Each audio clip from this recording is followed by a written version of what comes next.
Welcome to the Confessions Podcast. I'm Cindy Wagman. And I'm Jess Campbell. We're two former in-house nonprofit pros turned coaches and consultants to purpose-driven organizations.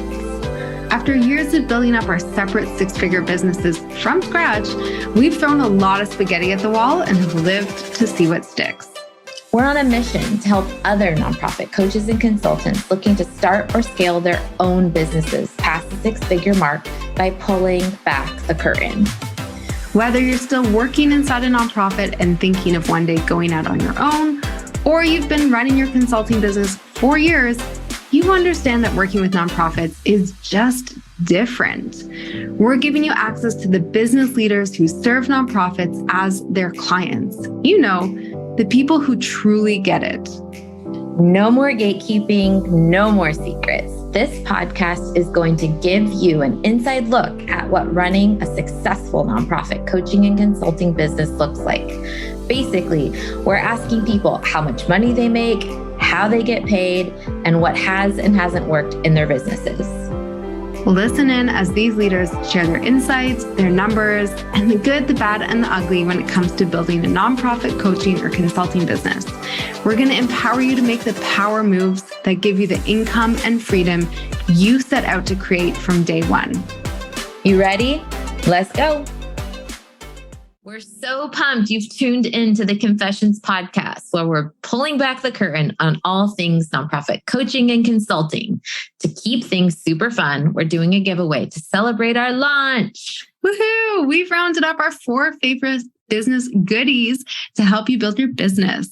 To enter, all you have to do is share your favorite episode on social media, tagging outintheboons _ and cindywagman.com_coaching.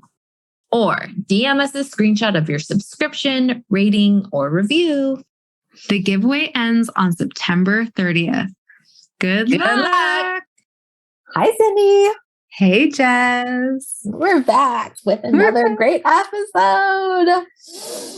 This one is just like, go somewhere quiet and turn up the volume of your phone or whatever you use to listen to podcasts, your car, radio, whatever it is. I think you just need to sit and bask in this conversation. It's that good.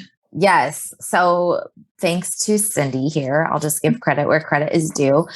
We have the one and only Vivian Kaye, who gives us a real lesson in combating all things mindset shifts, imposter syndrome, having fun in your business, bringing personality to your business.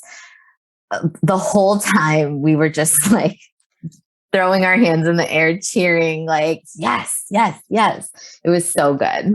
Yeah. And to bring you listeners behind the scenes, Jess and I type in the chat. We record on Zoom and we type in the chat to each other as we're having conversations to ask questions and coordinate. And we just kept saying like, that was so good. That was so good. That was so good. It's so good. It's so good. And I think if anyone here listening, a nonprofit coach or consultant who is at any phase of their business, but it's just feeling a little kind of small or quiet, or not really stepping into their full potential, this is really the pep talk, the kick in the pants that you probably need to listen to kickstart you into some movement.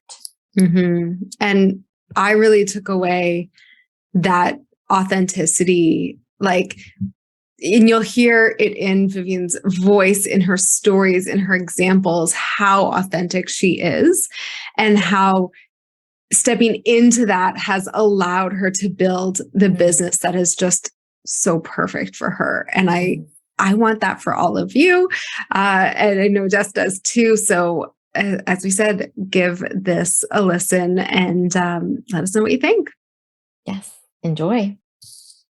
Vivian, welcome to the podcast. Oh, thank you. It's an absolute pleasure to be here.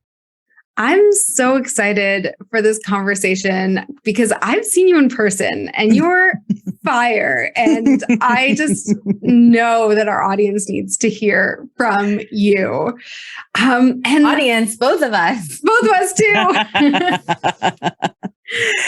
We need all of your glow and energy and enthusiasm because you just, you light people up. And I'm I a know candle. that you're a candle. I love that. And we need that. And Yeah. so I'd love, before we dive into sort of the questions, I'd love for you to just introduce yourself and what you do. Yeah. So officially, I am Vivian Kaye. I'm the founder and CEO of Kinky Curly Yaki, which is a premium textured hair extensions brand for Black women that I built, or I bootstrapped rather, from zero to a multi-million-dollar company. I'm also a business and empowerment expert. I've been an entrepreneur for 17 years. I'm a mom. I'm a podcast, TV show, personality, and I'm an all-around dope lady. Agreed. And a big laugher. Which is why we asked you to join us. Now, I feel like you speak to entrepreneurs specifically about finding their worth and living or stepping into their worth. Can you tell us a little bit about why that's important, or why you think people aren't doing that so much? Why people aren't finding their worth? Well, I think especially as women, so I like to say I don't necessarily speak to entrepreneurs. I like to say I speak to women. And then, of course, I sort of break it out into the different demographics of women I could possibly speak to, right? So there's the entrepreneurial women, there's the moms, there's the, the people who work in corporate spaces, and of course, the nonprofit spaces, just basically women.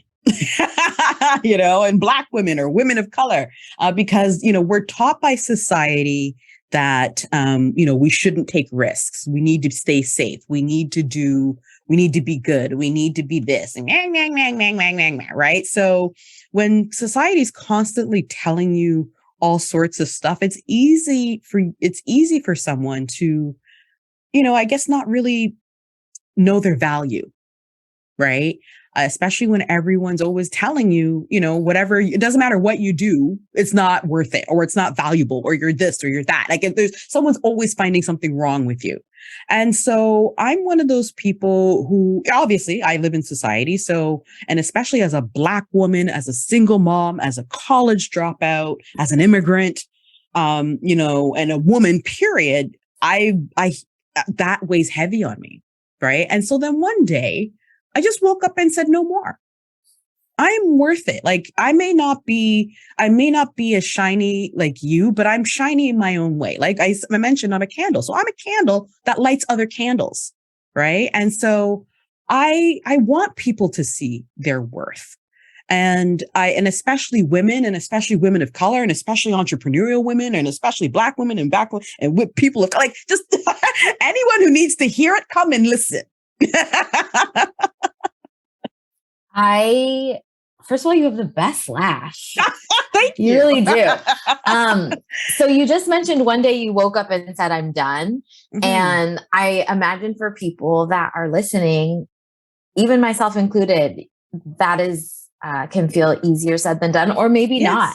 Yeah. I'm curious either what led up to you making that decision, or if you literally just woke up one day. But I'm curious for folks listening in who are feeling tired but haven't been able to make that mental shift, if you have any advice for them on how to get to the other side. Well, honestly, I would say I did wake up one day and I was done, but I think I'd also just literally turned 40. So I find that after 40, can I curse? You just run out of fucks to give. Right?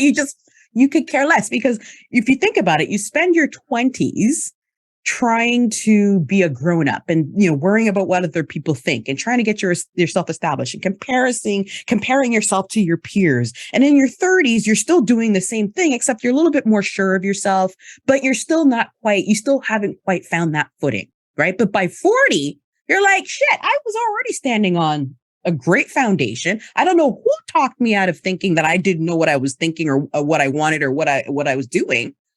But now it's just like, it turns out I do know what I'm talking about. It turns out I do know what I'm doing. So now I could care less. Like I'm not I think by 40, you sort of figure out, you know what, you have this one life to live, right? When you're in your 20s, you think you're going to live forever. When you're in your 30s, you get caught up in, the comparison. Oh, I should be married. I should be having kids. I should be buying a house. I should have all those things. And then by 40, you have all that stuff and you're still not happy.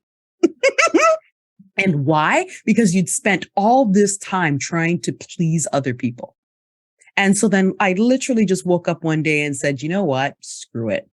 Like, I don't care. I'm going to just continue on with my life. And if someone doesn't like it, then they can just go kick rocks with flip-flops. I love it. Also, because my son was playing soccer in flip-flops the other day. Yeah, I was like, you? What are you doing, dude? No, it's painful. But yes, I think like we're so here. And Jess and I kind of joke because we're on either side of 40 by a couple years. Yeah. So you're like, creeping. But here's the thing. You could easily get this now. Like you could easily feel this way now. Yes. It's just, you really just have to have that resolve in you. That's just like, screw it. Yeah. Why am I worried about something I can't control? Yes.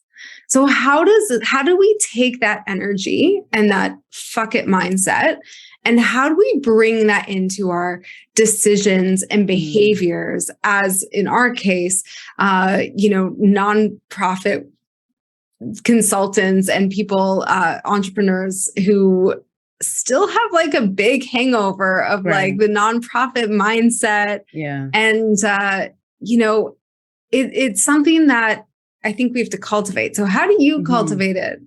Well, I like to say, in life, I like to say, fuck it. But in my professional life, it's more like, why not? Right? So like, why not? Like when you think about, okay, well, should we be applying for that grant because we're not exactly 100% qualified? And it's like, wait a minute, why not? Why not apply for it? Because the worst that could happen is that they say no.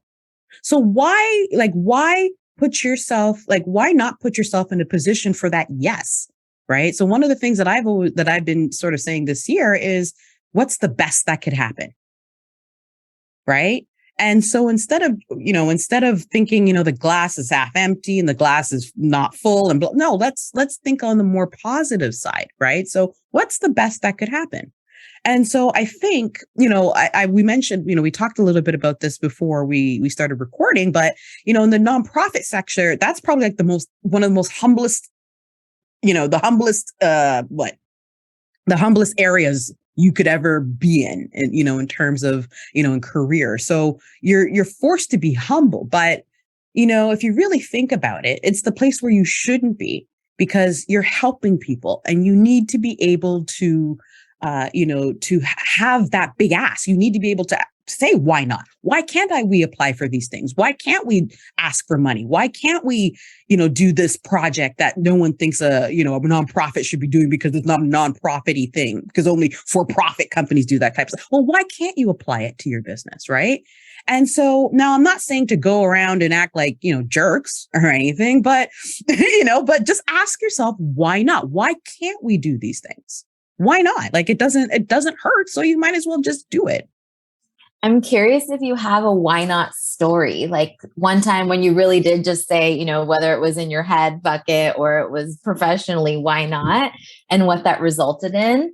I think everyone would really love to hear anything that's kind of transpired from that mentality. Well, there's a lot of opportunities that I've been presented with, and I've always been like, are you sure? Like, are you sure? Actually, there's one in particular. So a luxury car brand slid into my DMs and said, we would love to feature you in a campaign. And I said, who, me? Because with this luxury car brand, their typical customer is the older white male. And I am the exact opposite of that. I am a short, fat, Black woman. A single mother, an immigrant, a college dropout. Like I am the exact opposite of what they would expect, from what their typical customer would look like. And they said, no, but that's exactly what we want. We want to be able to shake things up.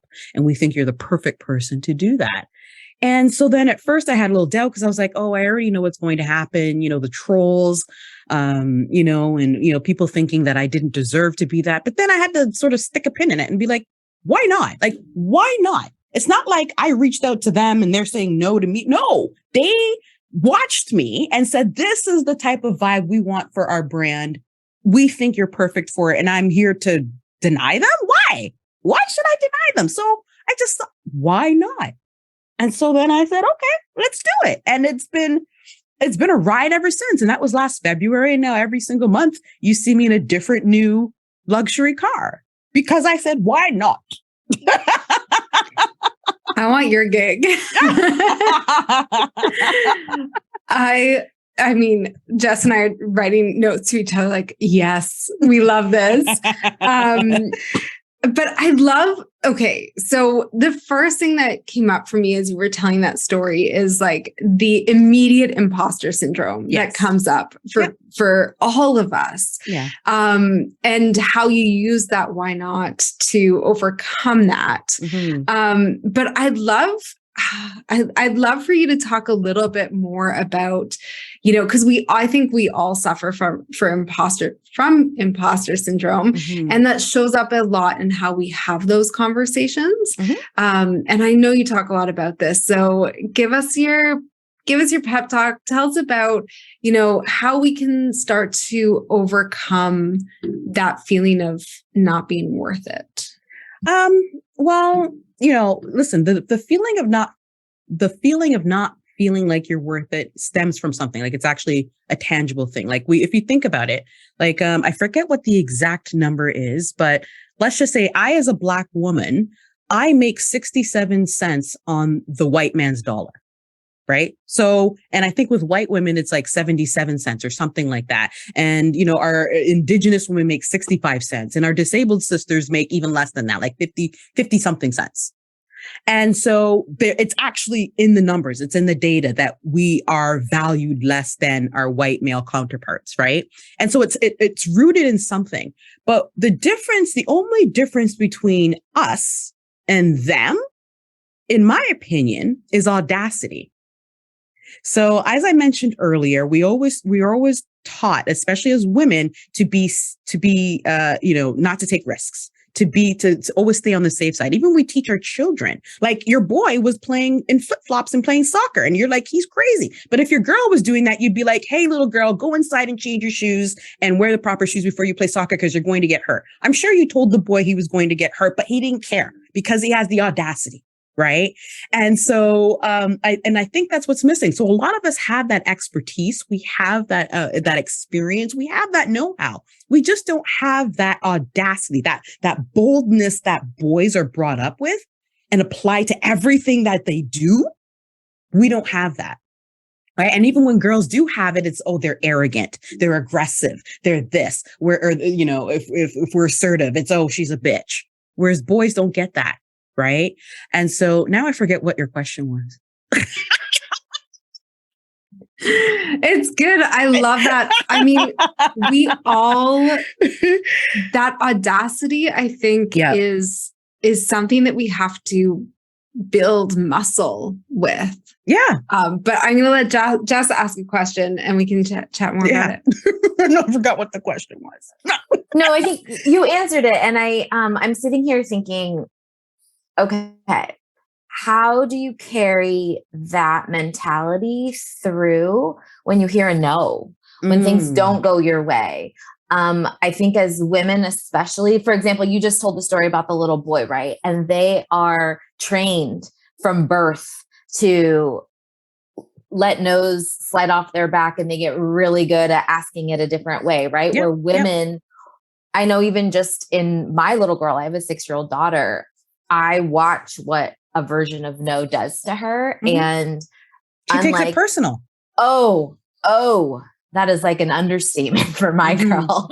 And so, especially for folks in the nonprofit sector, folks who may not have a background in fundraising specifically, maybe they're from the legal side or the program side or the leadership side. And so they haven't literally had experience with as many no's as maybe our fundraising folks might. Right.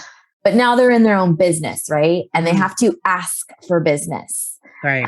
It's not just always going to fall in their lap.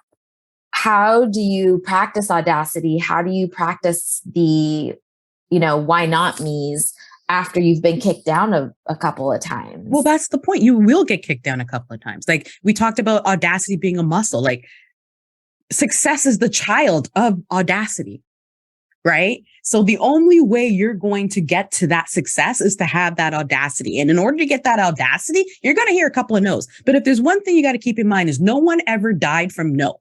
Did it kill you? No. It hurt your feelings a little bit, but you know what? Those are feelings.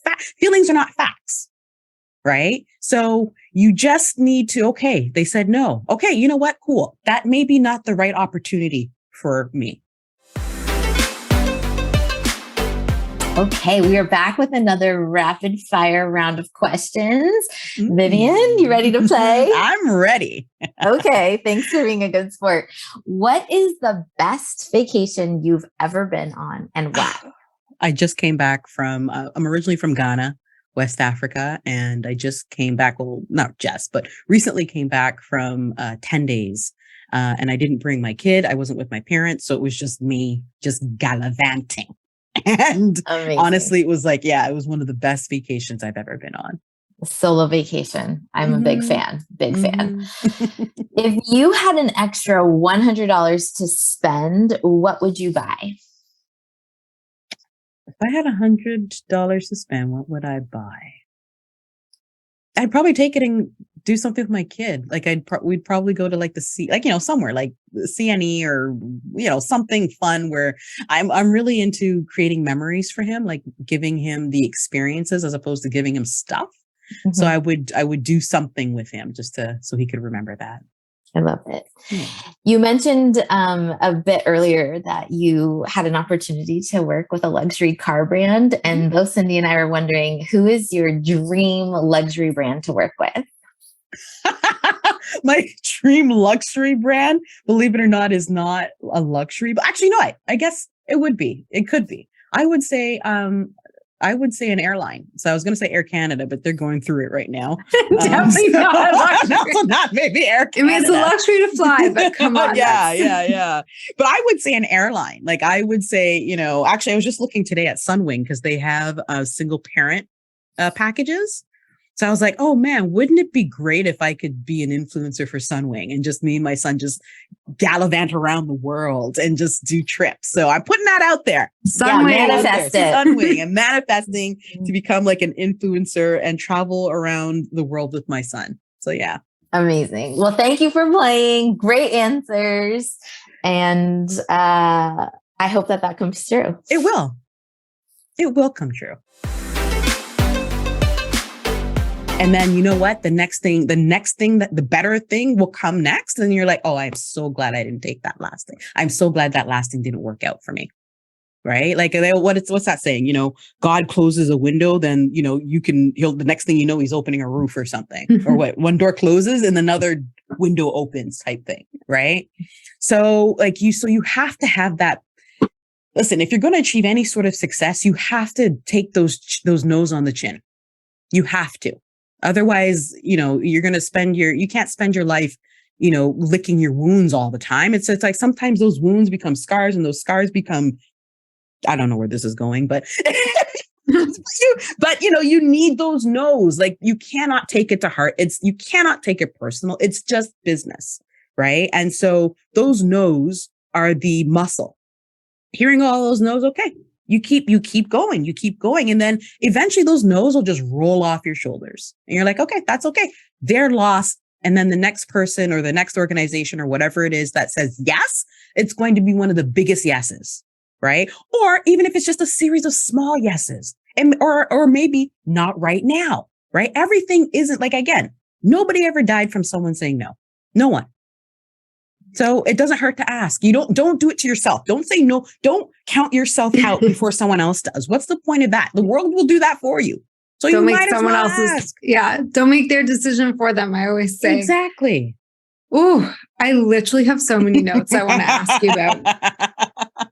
I'm trying to decide which to ask you first, but I came up this morning with one of my clients. So I want to talk about hearing no and then growing to saying no, because I think that's an evolution in most people's businesses where you you hear no more, you're not closing clients early on, but then you get to a point where you are successful and you have to start saying no more. Good problems to have.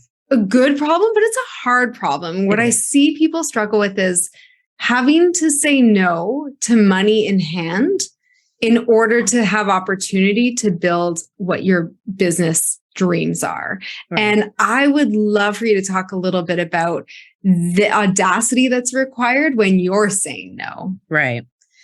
I think the audacity that's required when you're saying no, first of all, when you start any business, you should have a goal in mind. Like, what is your why? Why are you even doing this in the first place? Right. So like, let's just say, you're setting yourself to be, I don't know, a program manager for nonprofits. Your goal should be, I don't know, to create the best program you can for underprivileged or marginalized kids in a marginalized community.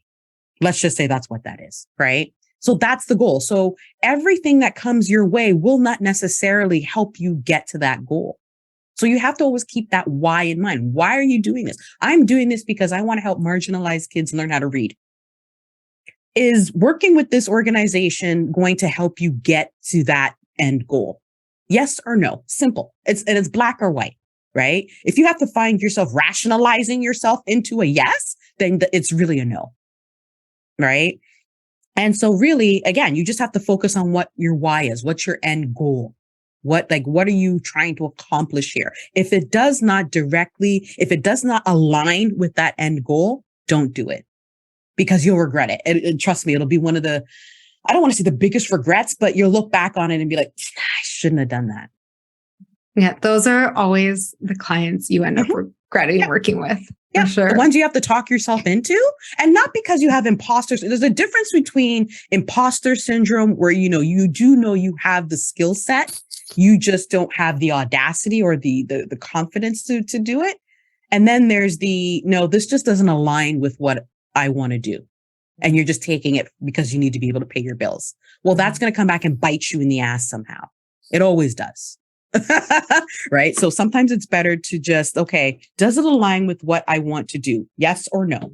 No? Okay. Then no. It makes it easier when you have that in mind. But if you're letting money lead the way, eventually, again, it's going to bite you in the ass.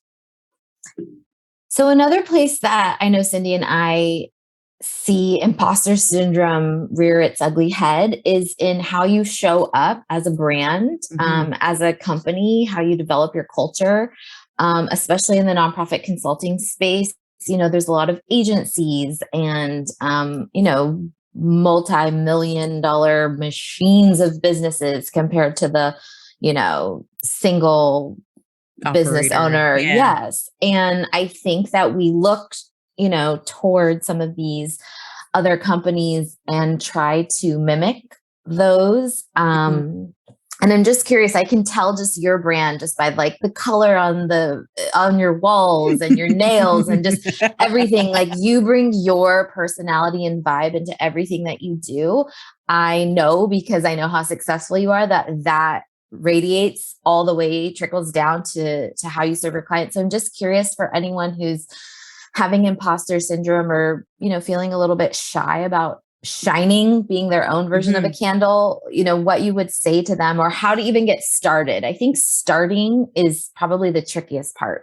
Yeah. I would say starting is the trickiest part, but one of the things you have to keep in mind is that you have to be authentic to you. So I always tell people, you don't have to be shiny like me. You got to be shiny like you.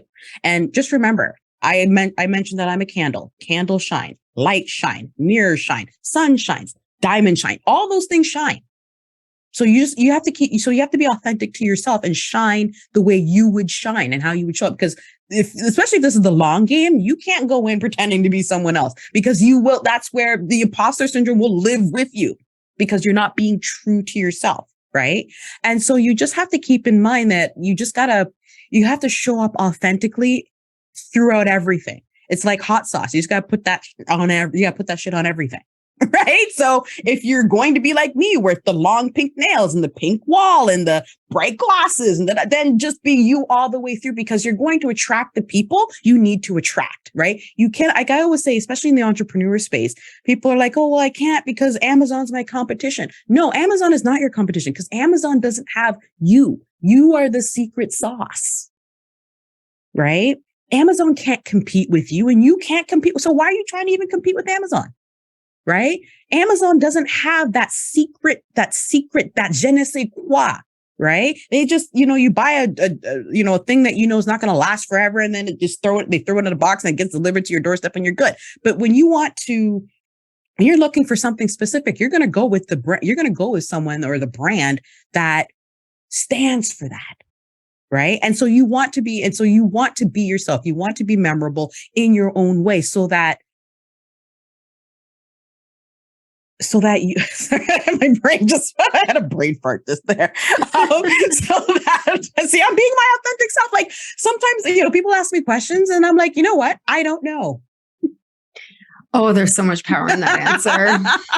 Right? I don't know. Or, I'm being honest. Like I had a brain fart. I forgot what the question was, all those things, but that's what makes me stand out. That's what makes me memorable. I spoke at something, you remembered me. Right. And so you have to shine like you, right? So I always say I'm not a role model. I am a possibility model. So you're seeing the things that I'm doing. You're seeing that I'm being myself while doing it. And you don't have to do it like me. You got to do it like you, but you know that it's possible to be you and people will accept it anyways. And listen, being yourself, you're just going to attract that like energy, right? You're going to attract that. So I wouldn't be worried about these agencies and their polish. They have a customer and you have a customer. Right? So just focus on who your customer is, what your why is, and you will attract those people to you. I love that. I love it so much. So coincidentally, it wasn't even planned. I was listening to you on a different podcast over the weekend when I was driving around running errands. I was listening to Iman's new podcast. Okay, yeah. And one of the things you talked about was a pretty significant mistake you made in your business. Which one? I think it was No, right. I know. I had to narrow it down for that one. Yeah. And for people who haven't listened to Iman's podcast, I'm curious if you would share about that mistake or a different mistake and what you took from that, how you learned from that, how you recovered from that, how you saw it as a possibility in your business as someone who has now made several successful businesses possible. I think sometimes it's helpful for other entrepreneurs to listen to stories about how people have overcome. Yeah.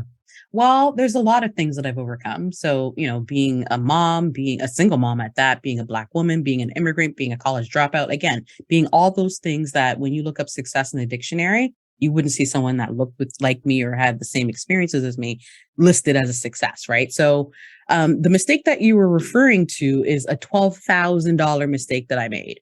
So I had hired a company to do some rebranding, and they did such a good job on rebranding. I thought, okay, well, I'm going to hire them to do, photography. So I need to refresh. Now I've got a new brand, new logo, new colors. I needed photography to match that and content to match that. So I'd hired a company, that same company that helped me with the branding, to do this photography, because you would think, kind of the same difference, right?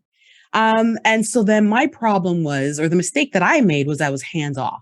So I was like, oh, well, they figured this out, so I'm just going to let them, go with this. I mean, I had some input, but what happened was, the day of the actual session, the models were there and everything was going. And as soon as I walked into the room, I knew the vibe was off. Like, it was totally not this vibe, this Vivian vibe. It was a very cool, calm, relaxed kind of vibe. And it's like, ooh, that is not me at all. But I thought, you know what? Sunk costs. I was thinking of all the money I'd spent to get here. It's okay. Just let it go. As the day goes on and on, I'm like, this is like pulling teeth. Like, it was just not good. I was like, it's okay.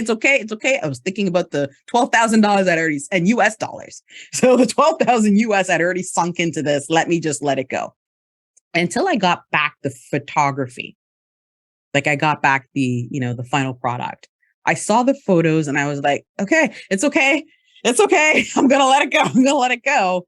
But then when I saw the video, I was like, oh, hell no. No, absolutely not. I cannot cannot fly. This is not what I envisioned at all. And the interesting thing was when I brought it up to the person I'd left in charge with it, she's like, well, you should have said something while we were at the shoot. And so and she was right. She's like, you let this happen. Because I was so busy focused on the sunk costs, right? And so then what that taught me, so I ended up having to spend another $12,000 or $10,000 doing the whole thing all over again. And what you see is the result of what's on my website right now.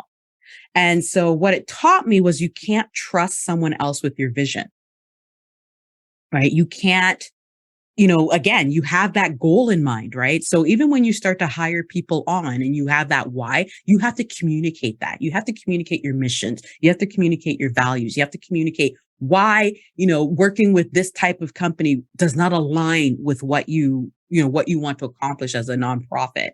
You have to communicate that because you can't trust. You just can't think through osmosis or through mind reading that they're going to figure out what it is that you're going to do. You have to communicate that. And you have to be hands-on and you have to do as much work, like as much as the grind work and as much as the hustle until you can actually sit back and like, okay, everyone understands what my mission is here. And I trust them to go ahead and do that. So yeah. Thank you for sharing that story. And I think, Vivian, it's a good reminder that even as we progress and grow in our business, there are certain things that have to stay really close to the CEO and business owner. As much as we want to offload things to other people, there's certain things like vision that probably are best. The secret sauce, right? The the magic. Yeah. So as we wrap up our conversation, I have one last question. You strike me as someone that is just super fun and a blast to be around, a good time all the way. I'm curious what you think is the most fun part about being a business owner and why. The most fun part about being a business owner, I would say, is the flexibility. I love the flexibility. Like the very thought of doing as an entrepreneur, every other day, you're like, okay, either I go get a 9-to-5 or a sugar daddy. But, but even then, those are very rigid, right? Like with 9-to-5, it's like, no, it's just, and I cannot imagine doing that unless flexibility was incorporated into it. Right. And so, for me, the funnest part is the flexibility, the ability, some days or some weeks, it's like, we're working 70 hours and there's some weeks I'm working 4, right? Like I love the ability to just make it work for my life and for what my goals are and my values and my mission. And again, I have that why, and my why is my son, right? I want to show him that despite all these obstacles that were laid out in front of me, I was still able to live life. And especially with my name Vivian means lively one. So it means to live, like just to live. Right. And so I want to be able to do that. And being an entrepreneur gives me that flexibility to live. That's so beautiful. I love that. I love that. Vivian, thank you again for being on our podcast and for sharing your candle and light. Well, I hope I lit some other candles. You did. Where can our listeners learn more about you and connect? Well, I'm an absolute pleasure to follow on Instagram. So that's where I shine my light. And so you can find me there at it's Vivian Kaye. It's Vivian Kaye. At it's Vivian Kaye. So ITSVIVIANKAYE. If you see me, I'm the black lady with the crown and balloons and big boobs. So that's me. So that's where you can find me. Amazing. Thank you. And to all of our listeners, thanks for tuning in. We'll see you next time. Thank you again for listening to the Confessions podcast for nonprofit coaches and consultants. If you enjoyed today's episode, which I sure hope you did, you can show your support in one of 3 ways. Number 1, post a screenshot of this episode to your Instagram stories or LinkedIn profile and tag Cindy and I so we can repost you. Number 2, share this podcast with a fellow nonprofit coach or consultant. And number 3, leave a positive review on Apple Podcasts so we can continue to grow and reach new listeners. And of course, make sure you subscribe so you can get the latest and greatest interviews as they drop every Thursday. And to our fellow nonprofit coaching and consulting friends, remember, we're an open book and here to answer your burning biz questions. See you next time.